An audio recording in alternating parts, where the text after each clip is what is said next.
Did you say you're looking forward to this? I am looking forward to this. I'm hungry. Children love pizza.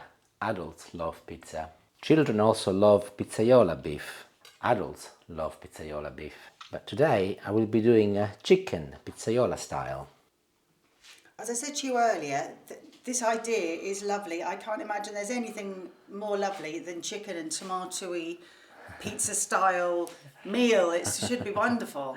And it is wonderful. The difference is that in Italy they don't tend to cook an awful lot of chicken with tomato or anything tomato based with chicken. But children love the texture of chicken, and this is very much targeted to chicken and to children, not chickens. Children. And they are going to love this one because ours loved it, and it is really, really nice.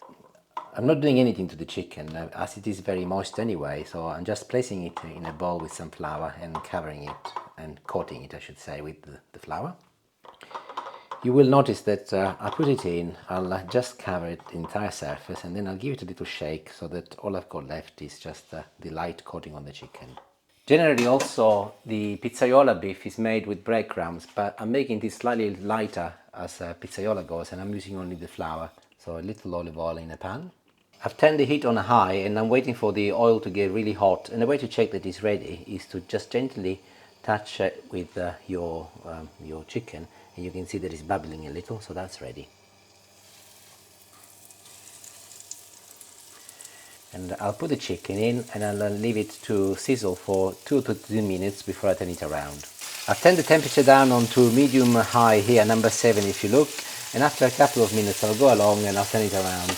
You will see that I've already got a nice golden coating. A lovely smell. 2 more minutes and it'll be ready to come out. In the meantime, I will also be seasoning it with some salt and some pepper. Medium-sized onion. This is from Julie's garden. So proud. She is proud. I'm so proud.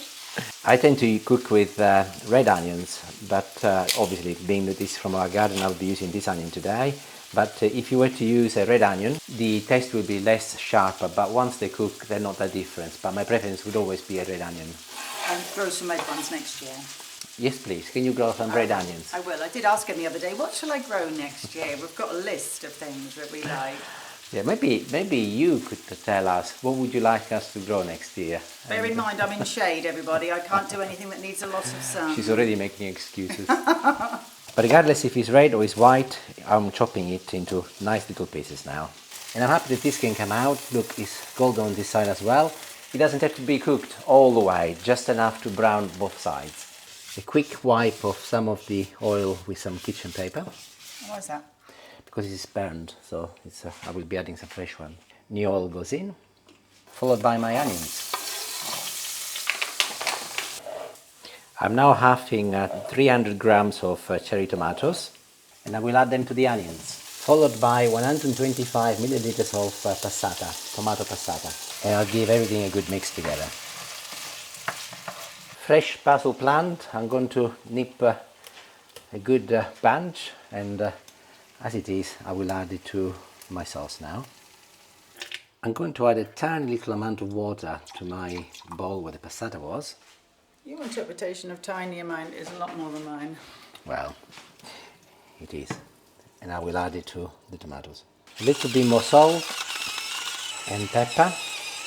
And I'll leave it to now cook at a fairly high temperature. I turned it down to number 7 for a couple of minutes before I add the chicken. And guess what I forgot, everyone? The garlic. I should have added these earlier, but I will add some now. It's not a big deal. So I'll squash it first, and I will add it to my sauce as it is. Just like that. Just like that. And while I'm at it, I will also add a sprinkle of oregano, which is an essential ingredient for pizzaiola, of course. It is one of the key ingredients for pizza, so it will be an essential ingredient for this recipe. Quantities to taste, but a generous pinch, especially if you're trying to impress your children.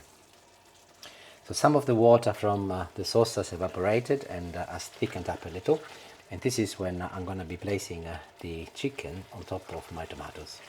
So we've established that oregano and tomatoes are key ingredients of a pizza, so is mozzarella. So I'm now slicing some mozzarella to go on top of my chicken.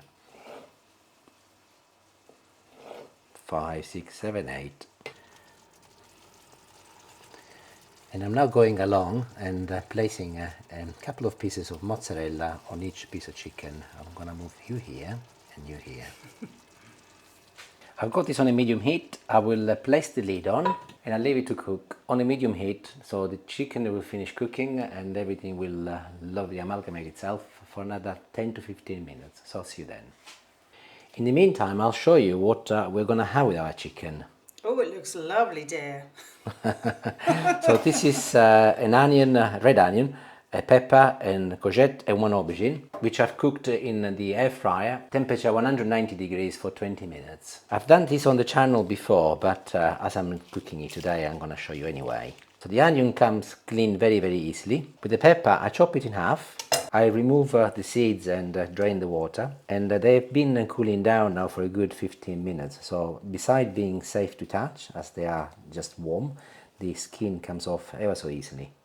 This is one of those evenings when I'm a really lucky lady that you cook so much. I'm literally salivating thinking about this salad. I think you'll find that I cook every evening. You're lucky every day. Well, not quite every day. We did have fish and chips the other night from That's the true. chippy. That's But true. there That we go. was lucky still. That was though. my night, and you went to the chippy. Yeah, that was Julie's turn to cook, so we had fish and chips. Yeah, sorry everybody. I've got out of the habit. With the courgette, by the way, I'm not removing the skin. It's quite nice, so I'm leaving it in, but I'm obviously chopping it into little pieces. And you will have gathered that everything has cooked for the same amount of time. With the aubergine, it's interesting because when they cook in the air fryer, they're quite nice to peel. Look, this comes off, and it's quite a satisfying thing to do, really. Really satisfying. Could leave some on. Would it be a bit tough? Yeah, it would be. tough, do you think? It would be in this case. And again, like I did with the other vegetables, I just slice it into rough pieces, like this. And of course the pepper will get exactly the same treatment as the aubergine. And let's not forget the onion. Although the onion, I like to leave mine in relatively chunky pieces because I think it's got more texture and nice like this. I pick everything up and it goes in my salad bowl. A few leaves of basil, as it's so handy, and I'll chop it in. We have some parsley left over, so I'll add it as well, why not? Indeed. You can stop now if you like, but we will continue. So these are little olives, pitted olives, which we keep in olive oil. I'll put a couple of dessert spoons in. It would be rude not to, I feel. And the dressing is next. I will be using a little red wine vinegar, followed by a drop of balsamic vinegar, a drizzle of olive oil, Oh, these magic gadgets. salt and pepper. I'll mix everything together. I'll do a very quick taste for salt and pepper. It's perfect.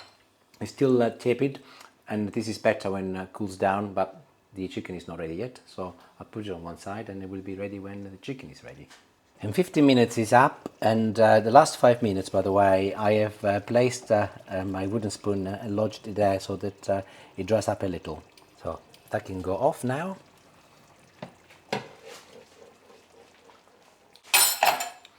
But we are not quite ready yet. One thing that we need to do is more basil. And this is a little tip which my mum taught me, and it's really, really good, even if you're doing a normal pasta sauce.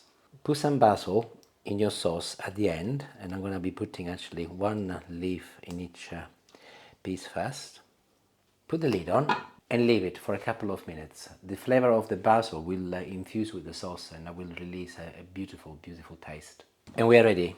Oh, smells lovely.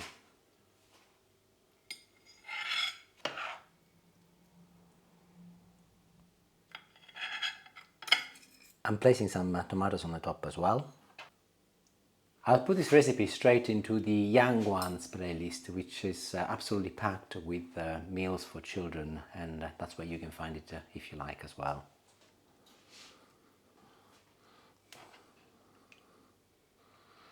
And of course a little of the lovely juice.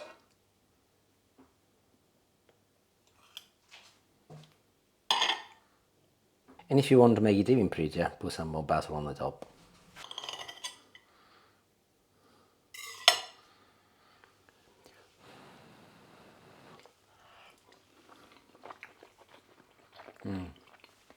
Delizioso, buonissimo, and your children and adults, absolutely, you're gonna love it.